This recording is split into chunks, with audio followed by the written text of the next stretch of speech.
You know, this event has been referred to as the Catholic Met Gala.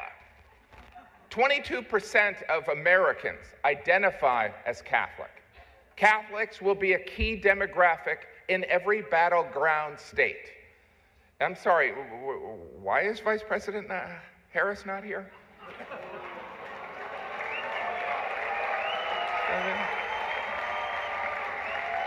I mean, consider this. This is a room full of Catholics and Jews in New York City. This is a layup for the Democratic nominee. I mean, in her defense, she did find time to appear on The View, Howard Stern, Colbert, and the longtime staple of campaigning, the Call Her Daddy podcast. You know, this event has been